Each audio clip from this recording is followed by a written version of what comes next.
नमस्कार दोस्तों, आज मैं फिर लेकर आई हूँ साइंस के महत्वपूर्ण प्रश्न, जो कि परीक्षा की दृष्टि से बहुत ही महत्वपूर्ण प्रश्न है। देखते हैं, पहला प्रश्न है हमारा, आर एच फैक्टर शब्द का अर्थ है। आपको बताना है आर एच फैक्टर शब्द का अर्थ। देखिए, साइंस के महत्वपूर्ण प्रश्न है। साइंस एक ऐसा सब्जेक्ट है, साइंस और मैथ, जो कोई भी कॉम्पिटिटिव एग्जाम हो उसमें पूछा ही जाता है, किसी में भी पूछा ही जाता है। तो देखते हैं आर एच फैक्टर शब्द का अर्थ।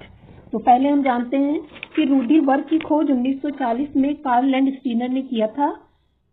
किसने? 1940 में कार्ल लैंडस्टीनर ने। और दूसरी बात यह है कि रेसेस मंकी में आर एच एंटीजन की खोज की गई थी। किसमें? रेसेस मंकी में। और आर एच एंटीजन जो पाया जाता है ये मनुष्य और बंदर में पाया जाता है। तो रेसेस मंकी यानी इसी के आधार पर आर एच फैक्टर का नाम पड़ा है। ये जो आगे के दो अक्षर हैं आर एच, इन्हीं के आधार पर।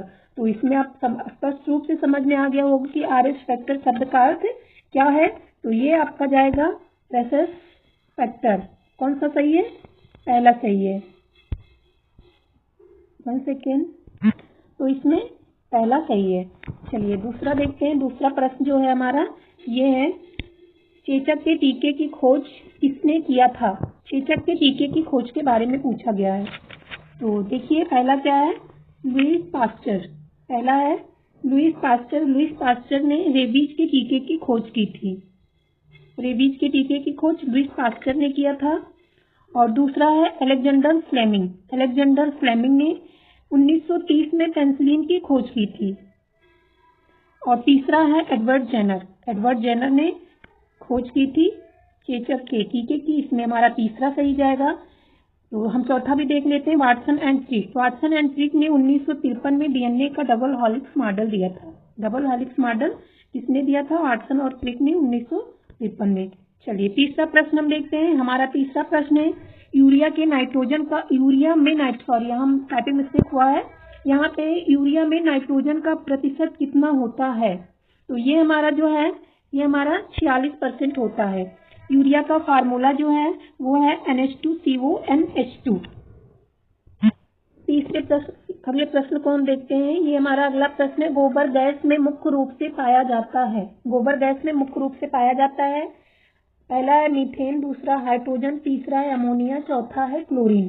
तो इसमें जो हमारा सही जाएगा, ये हमारा सही ऑप्शन है मीथेन।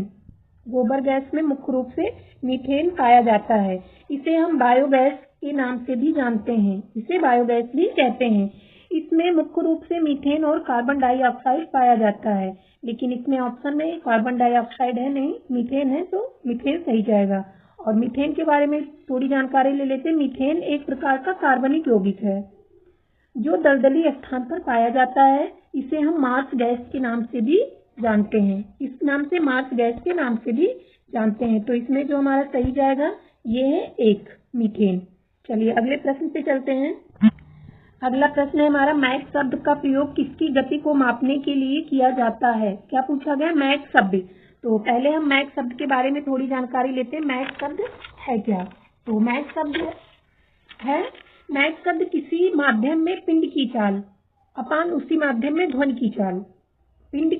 किसी माध्यम में पिंड की चाल और उसी माध्यम में ध्वनि की चाल। तो देखते हैं, यदि मैक संख्या का मान 1 होगा तो पिंड का वेग ध्वनि के वेग के बराबर होगा। पहला कितनी कंडीशन है? कंडीशन पे ध्यान दीजिए।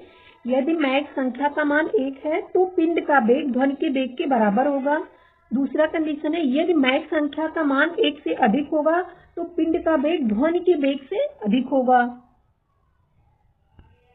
और देखते हैं आगे, यदि मैक संख्या का मान 1 से अधिक और 5 से कम होगा तो इसे हम सुपरसोनिक बोलते हैं। क्या बोलते हैं?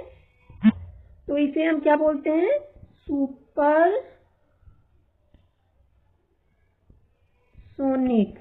और यदि सुपरसोनिक बोलेंगे, और यदि मैक संख्या का मान 5 से अधिक होगा तो उसे हम हाइपरसोनिक बोलते हैं। ये ऐसा प्रश्न है, सुपरसोनिक और हाइपरसोनिक, ये परीक्षा में बार बार पूछे गए हैं। ये हमारे इतने प्रश्नों का सेट था जो परीक्षा में पूछा ही गया है। अगर आपको पसंद आए तो चैनल को सब्सक्राइब करिए और हम आपके लिए ऐसी वीडियो लाते रहेंगे। धन्यवाद। सॉरी, तो हाँ, इसमें हम ऑप्शन बताना, आपको समझ में ही आ गया होगा कि इसमें कौन सा सही जाएगा। तो इसमें पहला सही है। धन्यवाद।